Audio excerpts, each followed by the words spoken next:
Hello， 大家好。今天这个这个偶遇哈，我们偶遇，对，机场偶遇。许博士那许福基博士，许福基教授然后大家如果看过这个李光耀的这个官方纪录片，肯定都非常熟悉因为他是李光耀的中文老师。对，这个官方的纪录片在 Netflix 有上百万人看了。OK， 好，那今天呢，因为为什么想跟许博士聊聊天呢？就是我们想了解一下台湾的80年代，因为我们的频道有很多就是中国大陆背景，中国背景的这些观众，其实那个时候是不接触政策嘛，所以基本上这些观众对于80年代的台湾是一无所知，所以今天其实主要主角就是许博士了，这个讲一讲您的这个到台湾的经历，为什么会去到台湾大学？好。非常感谢妞让我讲这个80年代的台湾的这个记忆那很巧，80年代也就是我是1982年到那个台湾国立大学去读我的大学本科，所以真的是在台湾生活了大概4年，感受到80年代的台湾的那种氛围所以今天妞给我这个题目呢，我觉得是一个蛮有趣的题目，也是一个非常美好的的一个题目对，您的回忆可以开始了。好，因为我们都知道那个早期从新加坡人的角度来看，台湾地区跟香港地区呢，还有新加坡这个地区，3个这个地区都是华人比较那个对，就是包括那个当时候的文化、教育甚至娱乐还有各种各样的这种生活都是以这个所谓的华人地区为主的，因为当时大陆刚文化大革命，中华文化圈，对中华文化圈，那中国大陆文化大革命刚结束嘛，就1976年文化大革命结束，80年它好像刚刚开始起步，那我呢是刚好随着李光耀先生，他在1978年见了邓小平以后呢，他就觉得亚洲会崛起得很快，所以当时候呢他就有一个想法。就想说让这个美国的哈佛大学的杜维明教授还有耶鲁大学的那个余英时教授啦，还有很多普林斯顿的教授，很多都是台湾地区跟香港还有一些像美国的学者来新加坡搞一个鲁家的这样的一个文化学院所以当时候我就刚好搭上这趟列车嘛，所以。1979年到80年，我在读高中的时候呢，我就特别希望说有一天能够去台湾地区学习这个儒家思想所以当了2年半的兵之后呢，我就是终于踏上那个台湾大学之旅那时候台湾大学呢，真的是很多老师都是从中国大陆特别是北京大学的民国大师，包括像。那个台静荣教授还有像孔德成教授还有比较年轻的像那个钱穆先生的弟子那个何佑生教授那还有从东京大学回来的高明斯教授很多这些优秀的教授呢，都是台湾大学顶流的教授。那我刚好就是有这样的一个环境，在台湾的大学里面体验这样的一个生活。当然，这台湾我觉得它保留中华文化传统，又有一种所谓的现代化跟这个有点西方的东西，又有西方结合的一种所谓的这个现代性吧。所以我接触到很多这样的老师，我是在学院里面可以感受到。那台湾当时刚好也是开始慢慢的开放，因为当时就是台湾的那个，你很难想象我们在台大读书还有军训课。就那个每个，但是我还好，我是外籍学生就不需要。那本地生跟侨生呢，就来自比如说菲律宾马来西亚跟台湾香港地区的一些侨生呢，他们是要上军训课的。那我们外国学生也要上国父思想课。现在有国父思想课，有那个军训课，还有体育课，还有当时候讲中正思想对，这个是一个非常有趣的现象所以我还有三民主义思想，所以在那个学习氛围上呢，我当时是带着一个很新的角度去看，为什么台湾这个社会它会是这样一个就是有结合民国时代的特色的，又有影响，因为很多教授都是从美国或者从日本过来的，特别是比较年轻的教授那加上台湾当时候的10大建设已经非常成功了，你可以想象1982年台湾的那个就桃园机场，对啊，那当时也叫做蒋介石机场吧，对，中正机场，中正机场，对，它已经开始了。1982，它跟新加坡的樟宜机场其实是同一个水平的，差不多一个年代。而且我们那时候就是到台湾去，觉得台湾非常现代化啊，因为很多优秀的科技人才啊，都是从美国学习回来的，特别是那些像你可能知道的早期的很多台大的留学生，工程系的啦，那个电脑系都是从美国留学回来，包括台积电。包括台积电的张忠谋先生，当时也是在德州仪器，德州仪器就是后来的所谓的护国神山的台积电啊，也是从美国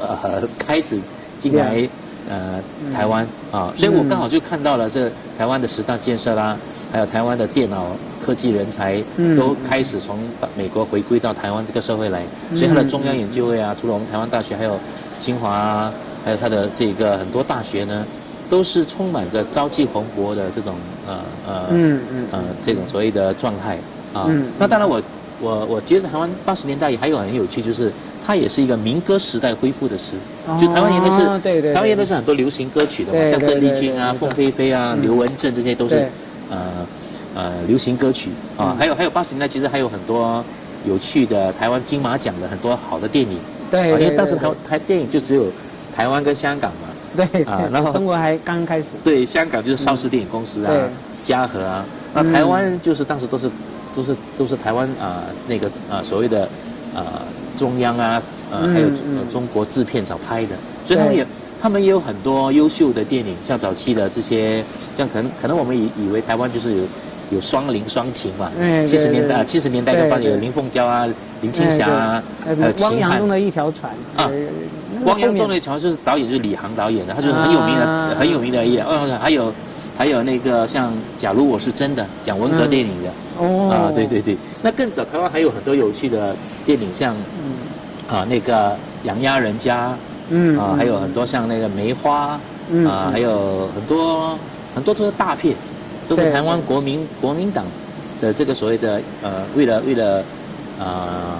了推展他们的所谓的那个思想啊，而拍的很多战争片啊，他们当时叫国片啊，就是国片。主旋律电影，主旋律电影都是这种抗日啊，或者是国民党的军队怎么样把日本打败啊，还有就是蒋介石的军队怎么样成功的去带领这些军人呢重新建立起一个台湾的社会。其实两岸有一点是彼此。因为其实中国的宣传就是另外一边，台湾的宣传是相反的角度，但是讲的是同一件事情。对，所以台湾当年的很多这些像战争片啊，像刚才讲的《成功岭上》，就讲台湾年轻人要入伍去成功岭受训的片子啊，其实都拍得还蛮好的然后加上那个台湾早期还有很多就是关于那些本土人家的生活就像侯孝贤啊。对侯孝贤的电影，著名的导演，对《童年往事》《恋恋风尘》然后台湾当年也有很多那个民歌手，像蔡琴啊，像郑怡啊，像侯德健这些歌手啊。蔡琴是一直很有名。包括费玉清那时候也是刚刚出道，到今天他们都还很有名。对，蔡琴啊，费玉清啊，还有像。所以您在82年的那时候，他们就已经出道了，好像都已经没有，我到了我1982年呢，他们这个凤飞飞、邓丽君和珍妮还有。刚才讲的他们都已经慢慢的流行歌曲呢，慢慢的开始被民歌，就是校园民歌取代。校园民谣。所以当时的校园民谣，像吴楚楚啊，像蔡琴啊，还有侯德健啊这些歌手呢，就开始在台湾在大学在台湾社会掀起了一股民谣风。所以我是刚好赶上那个时代的列车，就是大家都开始常常给大家校园唱歌很多大学生。文艺的时代，然后很多大学生啊都他跟那个刚才讲的费玉清、凤飞飞他们的电影或者流行音乐是不一样的。那台湾当时候也过去台湾也很多流行电影，后来也拍了一些比较严肃的电影就把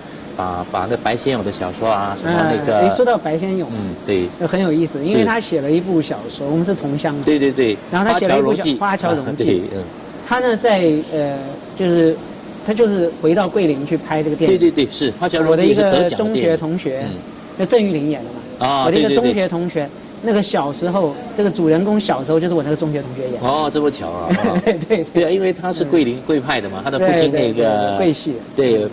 白崇禧将军嘛，对。所以那个讲到白崇禧将军白先勇呢，他又是另外的故事，就是当时很多就是在民国。从那个像桂林啊，从中国就到大陆，就是外省人解放外省人，然后到台湾去，他的故事像白先勇有一本很有名的台北人嘛，台北人还有孽子嘛，孽子是最出名，对，还有都是白先勇的代表作品，然后他后来也拍成很多电影，那另外一个就是还有是像黄春明的小说也拍成很多电影，对，比如说那个。很有名的是讲那些乡下城的那些女性的悲惨故事，所以台湾在80年代呢，其实已经有一批很精彩的所谓的国产的所谓的电影，都是讲比较严肃的，所以它的流行音乐里面呢，流行电影里面呢，还有流行文化里面，其实我觉得台湾已经相当有一定的层次了。它其实也影响了后来的中国大陆的很多。对，影响很大。因为那时候中国还是文化沙漠。对，什么的文化都没有。对，它就是特别台湾的这些流行歌曲啊，还有校园民歌啊，还有它的电影啊，还有它的小说啊，还有很多优秀的小说所以台湾在80年代呢，我觉得是一个充满着活力所以我虽然是在台湾大学读中文系但是也常常会去参加这些活动听听校园民歌然后看一下电影参加一些比如说金马奖的颁奖礼我也出席过对，然后当然因为我们在台湾大学嘛，老师跟同学们就是还是要求比较高一点，就希望走学术界啦。对所以我们当时台大的同学大部分都是希望到最后能够到美国的名校去留学，所以他们都叫来台湾，去美国，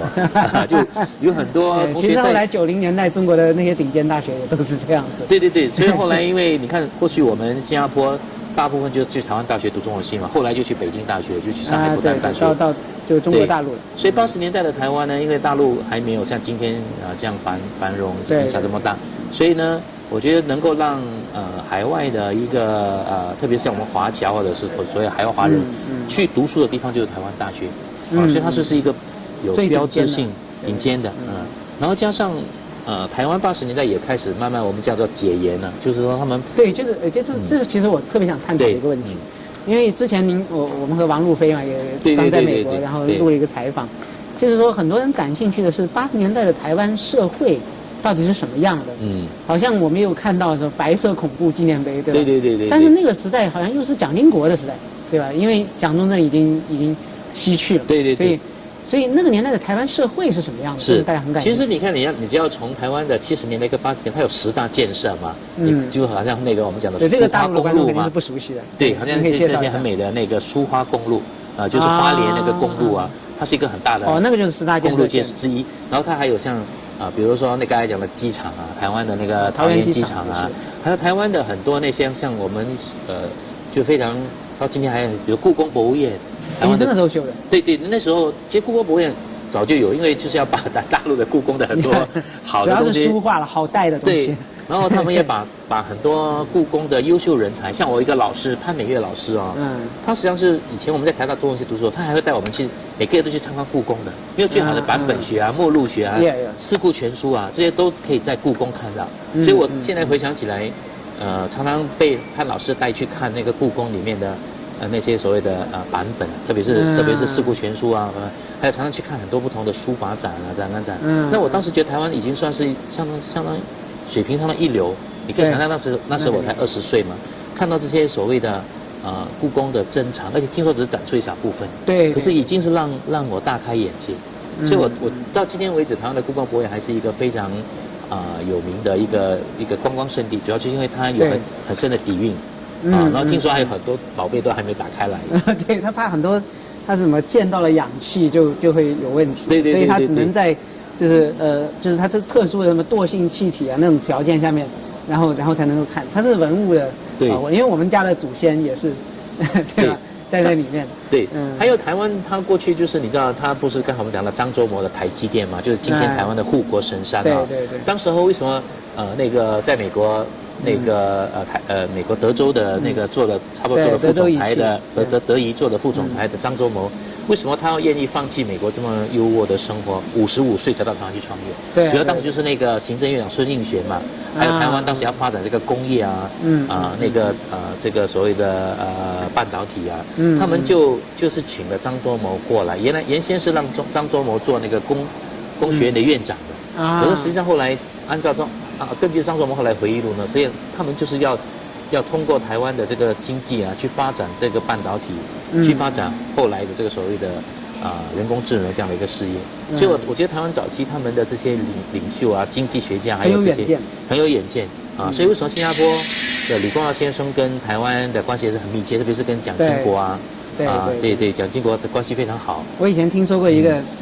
也算是笑话吧。对，就是当时呢，因为你知道，蒋经国先生他是浙江人，然后他其实跟台湾的本土人交流的时候，因为李光耀先生在竞选的时候，他学会了福建话，对，而且他是很努力的学，他就学到很正宗啊。对。然后他可以和台湾的农民交流，然后蒋经国却听不懂他们在说什么。是。您觉得这个是会发生这样的事情吗？会啊，因为李光耀先生他是新加坡土生土长的客家人，但是他的福建话说得很好，他以前还用福建话演讲的，他就是曾经花很多时间去学福建话因为虽然他是客家人，现在还可以听到李光耀的福建话演讲一流，所以他去了台湾，因为台湾毕竟是一个闽南语的类似的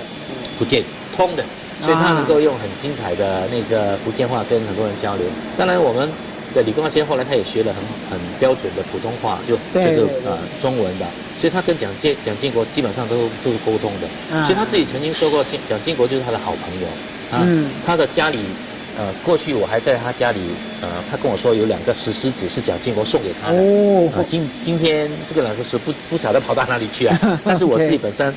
就是每次经过李光耀先生的故居，还会去看2个头狮子。那他自己说这个就是蒋经国送他，你可以想他们友谊有多深。然后加上后来我们新加坡新加坡的很多国民服役人员都要到台湾去受训嘛。对，现在还是现在还是直到现在。主要就是因为我们有新加坡的员工，他跟我讲，他们在台湾去过半年。是，很多新加坡人像我们年轻的时候，包括我在内也到台湾去受训嘛，所以就跟台湾建立一个很深厚的。我觉得您之前当那个2年半兵的时候，其实就已经去过台湾。我就去过台湾，因为我当时我在。国风报当记者嘛，去台湾做采访。我很好奇那当时因为新加坡是强制兵役嘛，对。那时候您去台湾去训练他大概在什么地方训练？不是他主要就是在南部，比如说高雄恒春啊，这个其实也现在也不是什么秘密，都是公开的。因为过去每一年很多新加坡的年轻人都会到台湾去嘛。对。所以为什么你10个新加坡的男人中大概有1半去过台湾，就是因为受训嘛。对，也是公开大家都知道的一个情况。对，所以对台湾也有一点感情，就过去了。对。所以您觉得那个时候就是比如您这个大学是4年的时间在82到86。对。那您感受到，比如说这4年台湾的社会有什么变化吗？我觉得我遇到了台湾最大变化，就1985年以后台湾就是解严嘛。而且，比如说过去我们在台大读书的时候呢，所谓的那个教官是很严格的，就每一个系跟宿舍还有学校都有教官，教官就是因为他们要上军训嘛，本地生，我们外国学生不用上了，对，所以那时教官就是到处都看到的，都在校园里面巡逻，所以你也不能够去参与太多这种什么，比如说后来的示威运动就早期台湾那时候学运已经很严格可是慢慢呢，我很惊讶的是我在台湾大学的时候，竟然后来85年就有一场。就是让那个民进党来演讲，我就记得当时候的那个陈水扁因为他也是我法律系的校友嘛，台大法律系，他就回来台大演讲，而且当时听众还很多，都是台大的学生去听而且听了之后大家都好像热血沸腾，我也去聆听，我觉得真的整个场合就不一样，所以你就可以感觉到那个所谓的那些所谓的那些反对党的声音嘛，或者是民进党的声音对，已经在台大校园酝酿了。对，所以那时候台大其实是一个运动中心对，台湾后来就开始有很多这种学生的这种所谓的示威演讲对然后当然因为台大跟北大它的关系也是很密切，因为过去因为台湾大学它的前身就是日本帝国东京大学，对，日本帝国大学在台湾50年，对。后来因为那个蒋介石南迁的时候呢，就是大陆解放以后呢，大陆大概有几百万人都到台湾来，那当时候胡适也到台湾来了嘛，对，还有像刚才讲的傅斯年啊，对，台静农老师这些都是从北大过来的，所以基本上他们是北京大学的一个延续包括像还有胡适的一个中央研究院的一个，所以师资跟整个的那个所谓的理念呢，就是北京大学的一种灵魂所以北大中文系老师，我记得上课的时候，台老师常说我们就是北大的一个海外，就所谓的延伸海外的延伸。对。所以我觉得北大中文系跟台大中文系其实就是兄弟姐妹系是非常精彩的。对。然后它不只是中文系，它的历史系啊、哲学系啊，还有很多这些像包括外文系，都是很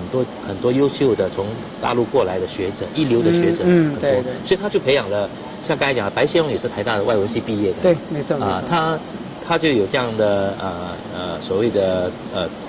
基础，因为他毕竟是从外省人嘛，这样白崇禧的影响，所以白先勇后来就成了外文系一流的作家，所以现在台湾大学也很奇怪，外文系产生很多作家，对，中文系产生很多学者。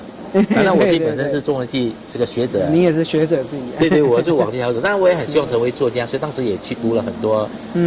其实台湾的作家也很精彩的。对，比如说过去的散文啊、诗歌啊、小说，诗歌就很多了，像余光中啊、洛夫啊、杨牧啊，这些都是一流的诗人，他们也创造了台湾现代史，也影响了大陆很多。很深刻的影响，因为大陆的那个文化就文化大革命，它是被什么叫文化大革命啊？就是文化大屠杀，对吧？他就把这个文化全部杀死了，灭军就全部杀灭了。对。所以80年代的时候，我那时候大学的时候上过，因为我在人民大学，然后那老师的很多都是这个年代过来，然后我上了一门课叫80年代思潮，然后他们讲的就是说那个时候的中国人是什么状态啊？就是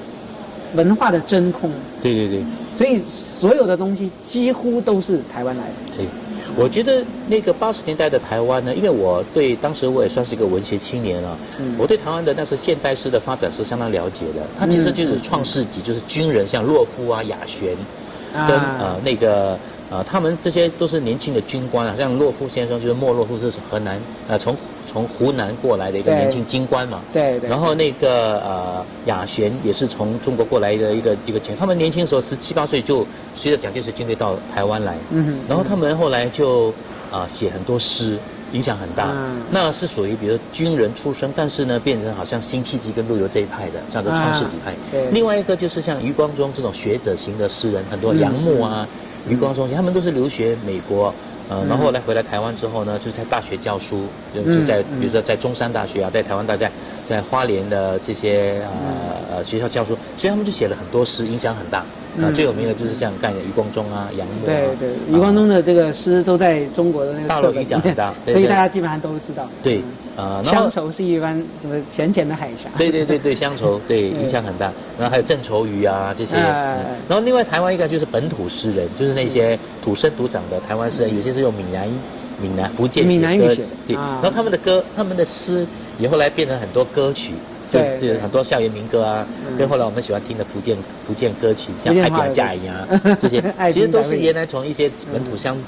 土诗人的诗歌，然后改编成的。然后他们这个台湾乡土诗人又有一个特色，就是他们又受到日本的影响很深的，所以他们的因为日本的福建跟早期的这些流行音乐都受日本影响，像《望春风》以为是福建歌，其实是从日本。它很多其实是日本的曲。对，所以因为它之前是日本的殖民地嘛，台湾。对，所以有而且是50年，所以它其实跨了一代人，它影响是非常深。对，然后你讲到这一块呢，所以台湾的衣食住行里面，像刚才讲了，本土的台湾人呢，他们有很多是受到日本影响的。对。然后另外一个台湾的一个状况，就是因为它是眷村嘛，很多那个军人的眷村，在那个101大楼下面就有一个眷村的。对。所以你看，他很多眷村的这些都是军人，就。本省人，他们跟本地的这些，包括一些山地人啊，或者原住民啊，跟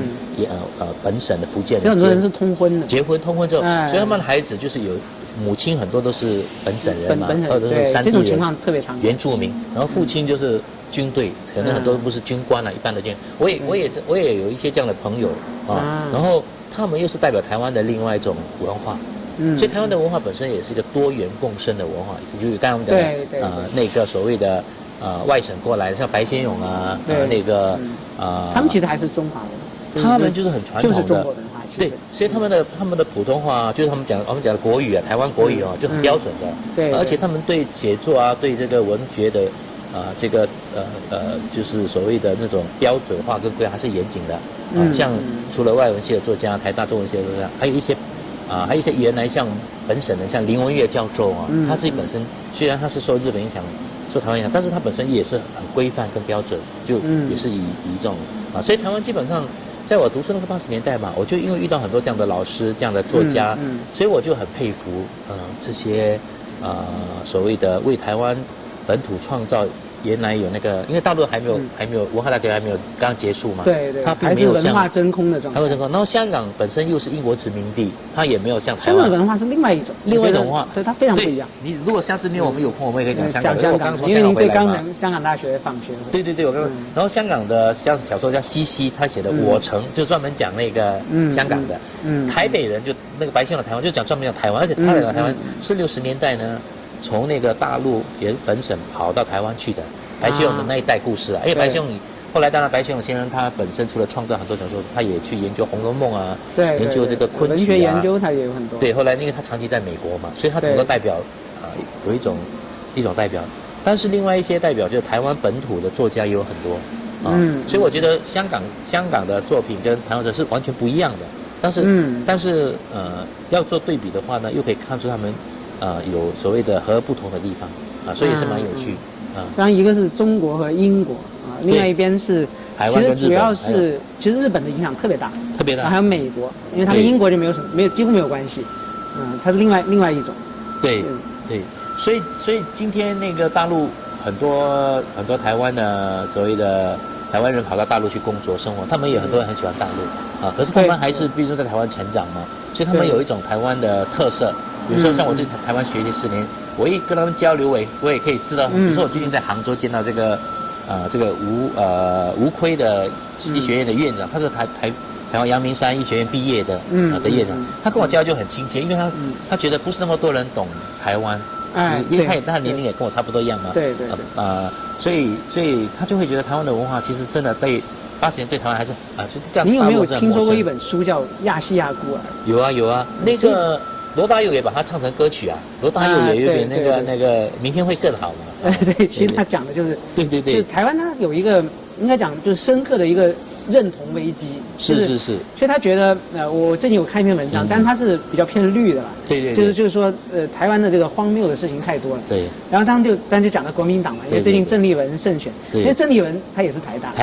法律系，而且他很有意思的是，他年轻的时候是绿的。对，就深绿然后你看他年轻的时候演讲视频，最近被人翻出来。对。那和现在是天壤之别对，所以就是说，您在那个4年里面，那个时候您的这些同学，就台湾本省的就台湾的同学，不是本省人外省人，台湾的同学，他们的身份认同那个年代是什么样子？很有趣的一个问题。其实台湾大学是一个，我觉得我读书的时候是一个非常包容的社会，因为我们的中文系呢有40个本地生，40个外国学生。1比1。1比1是80个学生嘛？他只收80个学生，中文系。我听说外文系跟历史也是一样的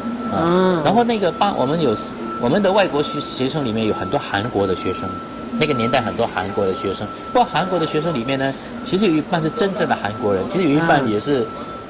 在韩国长大的所谓的山东人，山东的华侨。但是他们基本上也是。已经韩化了，但是他们还是属于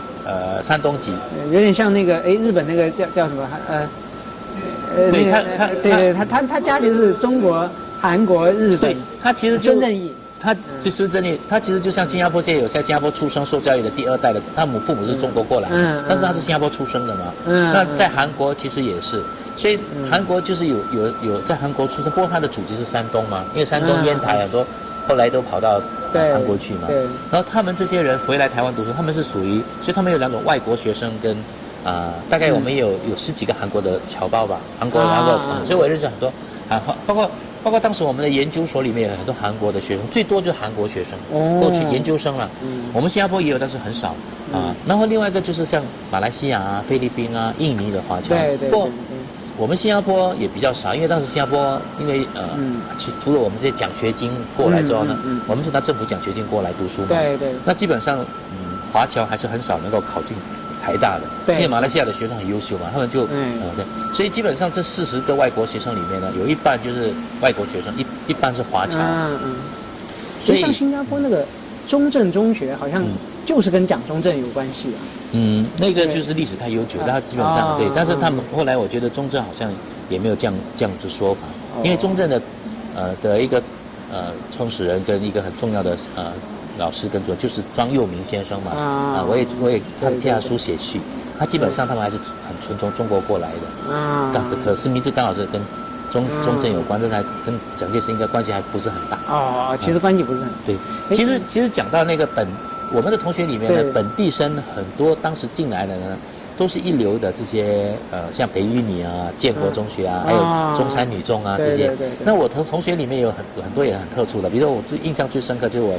我的跟我一样的背景，就是那个吴淡如，他就是一个很有名的作家，他原来是法律系，然后来转中文嘛。那今天吴淡如也是很有名的作家跟吴淡如，所以他就是一个很有特色的本地生啊。然后他基本上也不是台北的，他是从台中过来的对。但他是眷村呢，就是对，他也是眷村出来的，对。所以我觉得台湾的那个多元性，从现在角度看还是有的。对。那我们回到这个问题啊，因为时间也差不多了。对。就是说，我们比较关注的是那4年的时间里面，那是80年代嘛，因为那时候其实还是台湾还没有民主选举啦，就是都是国民党，对吧？对。那个年代，毕竟还没有就是说变成现在的台湾。那个年代的，就是台湾本地的同学，他们对自己的身份认同是什么？您有没有了解过？你问的一个非常好的，我是86年毕业哈，今年是快26年了嘛，快40年前。40年前。也是我在台，我是大概是42年前到台湾去我当时觉得我们的很多的台湾的同学，包括我在内都是还是属于比较还没有解严时代的一种非常严肃、非常保守的一个就是说大家都非常谨慎。就是同学跟同学见面，跟现在的台湾的社会方面，跟现在台湾完全不一样了。因为我也每年都去台湾旅游考察、演讲我觉得过去台湾是比较严谨的，比较保守的，也比较谨慎的然后当然它的优点就是很多事情都要考虑到比较深远了，包括你要讲话政治的敏感度因为其实都有一种白色恐惧感觉还是那你讲话，包括我们是留学生，因为当时候他们还是不允许你带，比如鲁迅的书都不能够带进来的连那个当时我记得这些老舍沈从文这都不可以的，反正武士就是对岸认可的作家，台湾就是对，因为对，包括沈从文我们但是我们很奇怪，我在台大有一个老师叫岳恒君老师他教我们，我记得那是大2吧，他就教我们中国现代散文学、现代散文跟现代小说，他就鼓励我们去阅读这些，因为我相信这个老师自己本身也阅读了很多。这个岳老师我看他过去也是从安徽从大陆过来的他的妹妹就很有名的薇薇夫人嘛，也是很有名的作家然后岳老师就专门讲这些所谓的现代文学，就介绍台湾的很多台大的去学习，比如说鲁迅沈从文老舍冰心这些作家，包括当然大陆的作家影响到台湾比较多的，还是像早期还有梁实秋对还有像冰心，其实影响还蛮大的，对所以包括早期的朱光潜的美学，包括更早的这个王国维的人间词话，还是台湾的早期的很多比如说作家喜欢阅读的，所以基本上他们当时还是比较属于严肃，还没有像后来这样自由。那我们这个差不多收个尾我们最后来压轴的问题。那是不是可以理解为，其实，在80年代，比如说82到86，您看的那个，您在台湾就是真真切切的生活这4年，其实那个时候，台湾人说自己是台湾人是很敏感的事情。对，其实过去我还可能因为当时比较年轻，更加是新加坡人，我还不觉得那是个敏感课题。但是你会发现到，就是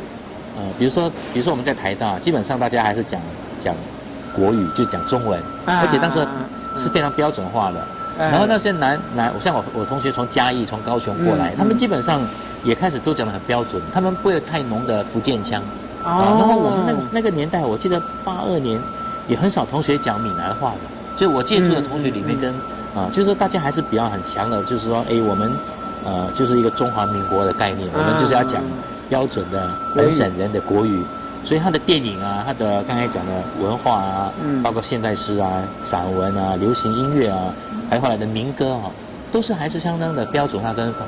没有台湾腔的，没有后来的，就是我觉得85、86年开始，就台湾的本土色彩开始进来了，就台湾的那种讲福建话啊，唱福建歌，跟大声的揉进本土的那种乡土的那种台湾就越来越多，包括拍电影越来越多，也就是说台湾的本土性开始抬头了。我觉得是一个85、86年，我刚好在这个阶段。那加上因为我自己本身也是一个海外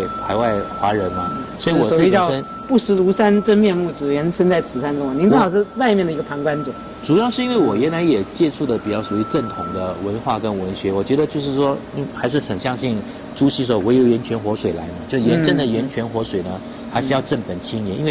为你不能够为了本土的东西。就是为了自己所谓的认同本土的东西呢，去忽略让原来标准化、跟规范、跟统一化的那个所谓的传统的东西，也就是说所谓的那个中国传统的那个家天下跟以国以统一为中心，那还是很重要的。那稍微你有一点点被边缘化，或者是去同情或者去关注这些边缘化的边界的时候呢，可能你就是要比较谨慎啊，因为当然后来我们知道。这个解构主义后来，我是属于我的年代是属于解构主义跟后现代主义嘛，就开始大家开始关心，但是开始在所谓的边缘人啊，包括比较敏感的一些课题，过去不敢提的这么慢提，比如说种族的多元认同，或者是比如说同性恋啊，或者是女性主义啊等等，就开始很多讨论。那这些讨论呢，